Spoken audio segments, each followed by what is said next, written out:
Prosseguindo no tema, falando de quem não conhece o tema a ensinar, eu vi uma ilustração certa vez na internet, então eu não sei o autor dessa ilustração, não sei se é verdade, né? Acredito que não seja verdade, acredito que seja uma ilustração, mas é bem interessante.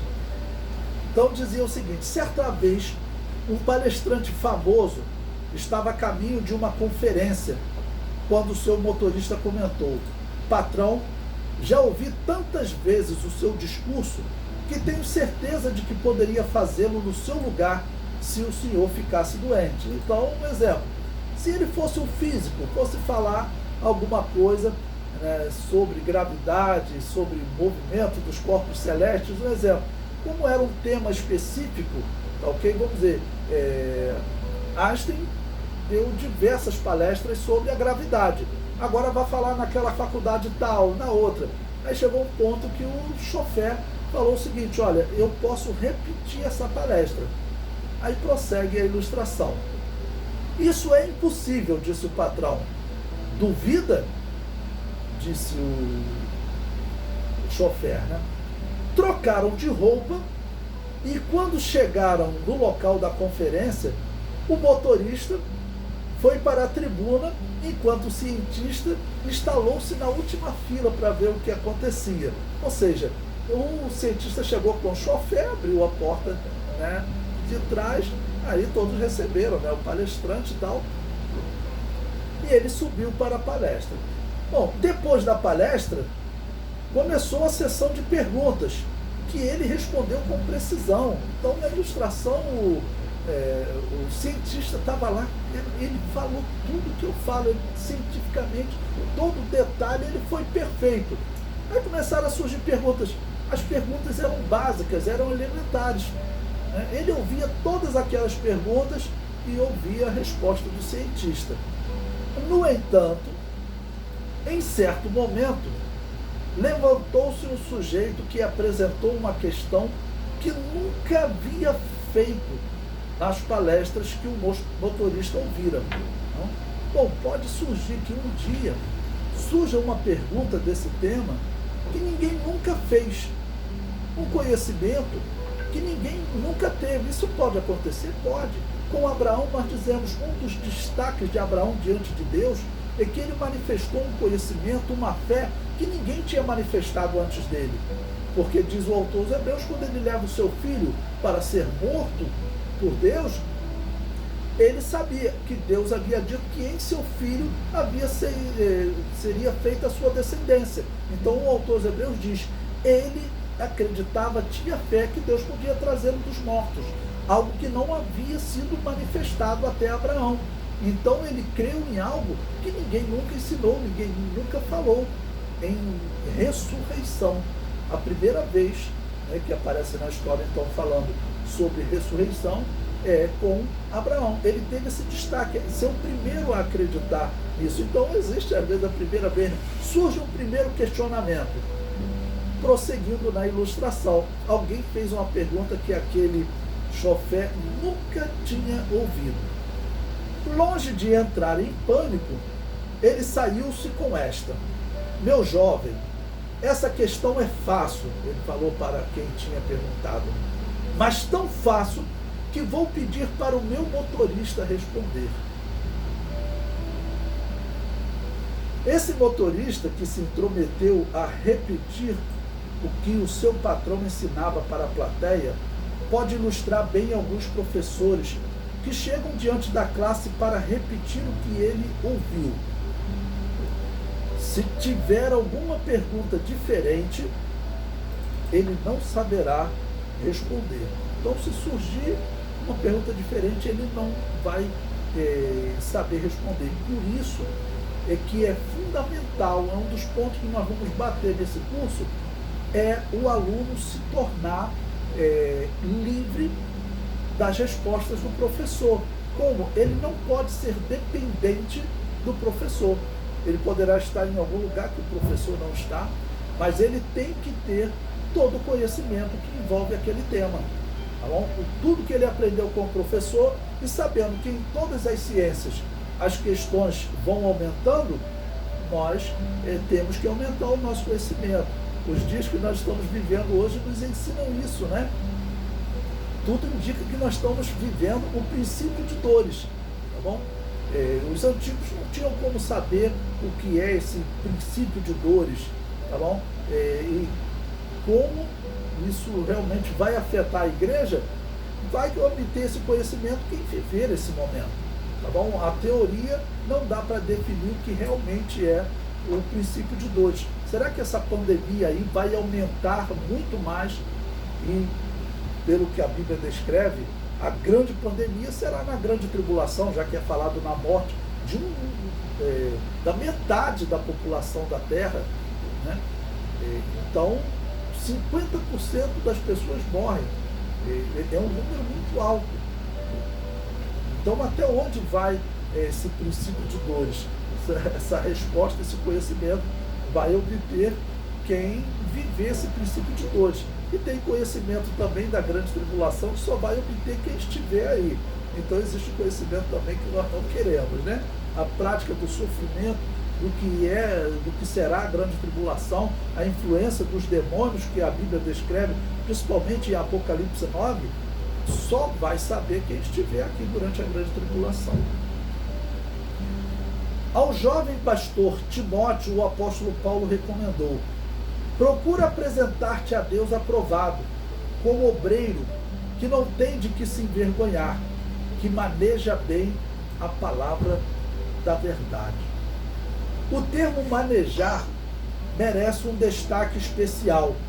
Ele significa cortar conforme o risco.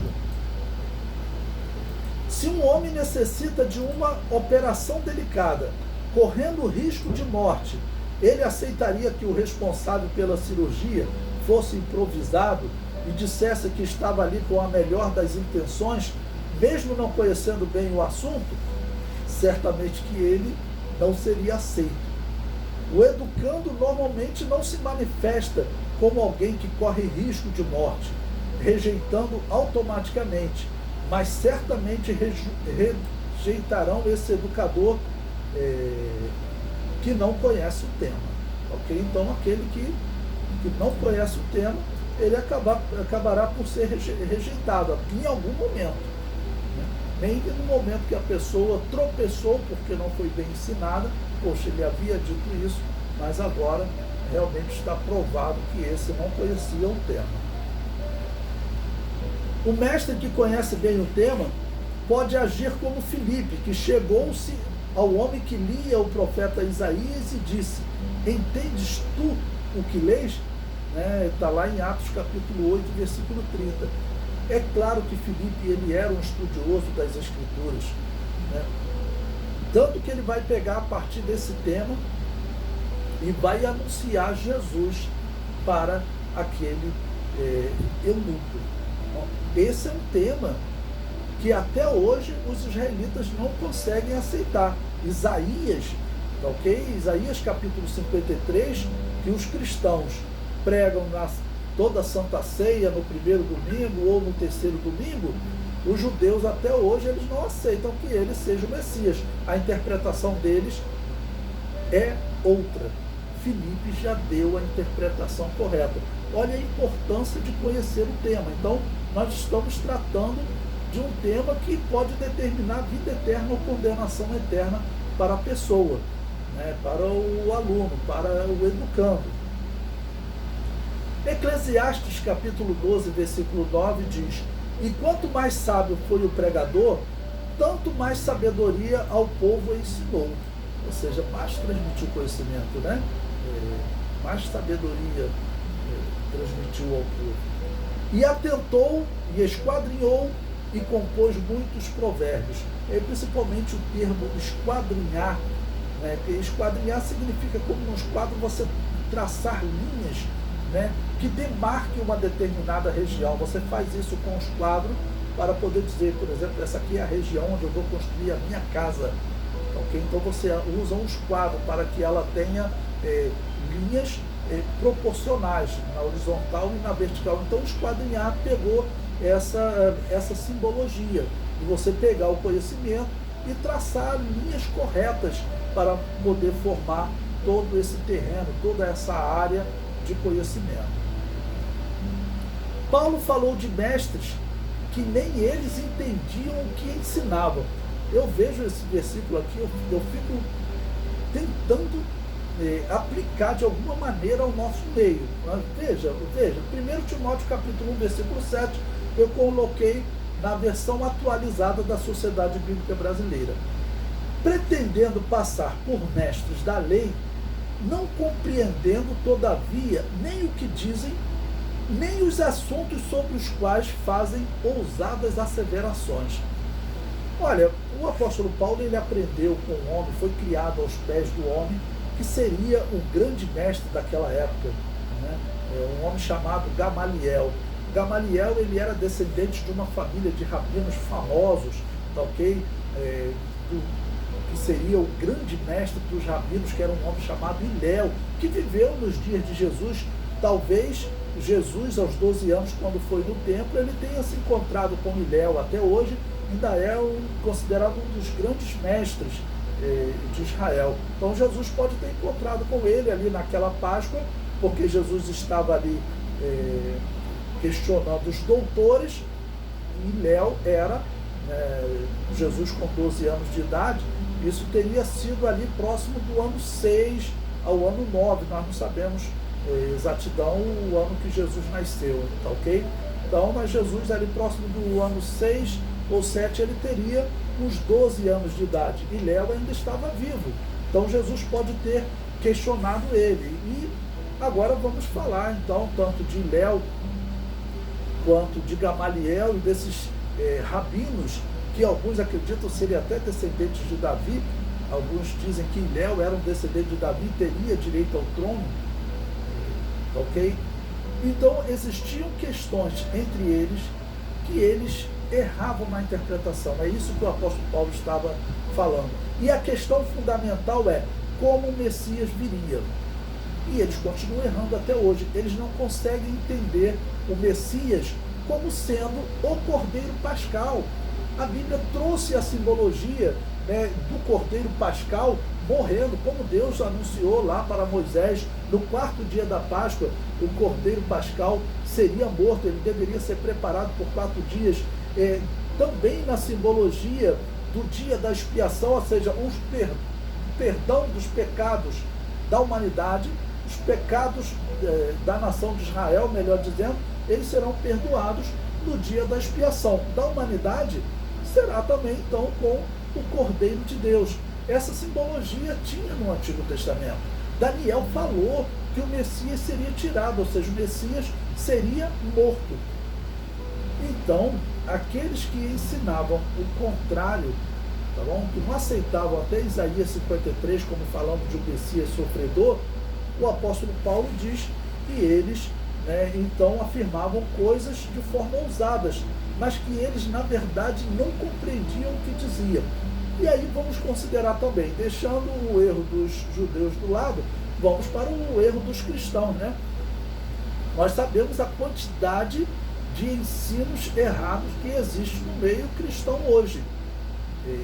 Se nós não tivermos professores bem preparados, eles não conseguirão distinguir. E eu acredito que a grande arma do inimigo nesses últimos dias é exatamente a doutrina confusa, a doutrina enganosa. Pessoas que são representantes de seitas, eu não vou colocar nome aqui para não ser antiético, mas pessoas representantes de seitas se tornarão referência nesses últimos dias. E isso está acontecendo.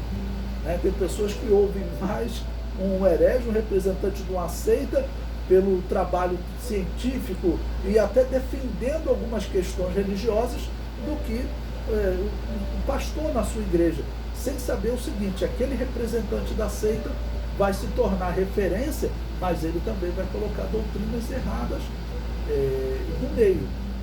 Eu conheço referências em diversas seitas, tem um espírita que, dando aula sobre o Novo Testamento, que ele está sendo muito visto, os vídeos dele estão no YouTube, mas as doutrinas são muito diferentes.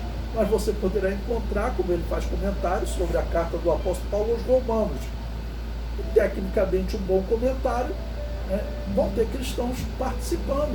Eu vejo notícia de cristãos participando, mas terão pontos ali, né, que essa referência de ensino poderá trazer engano para as pessoas.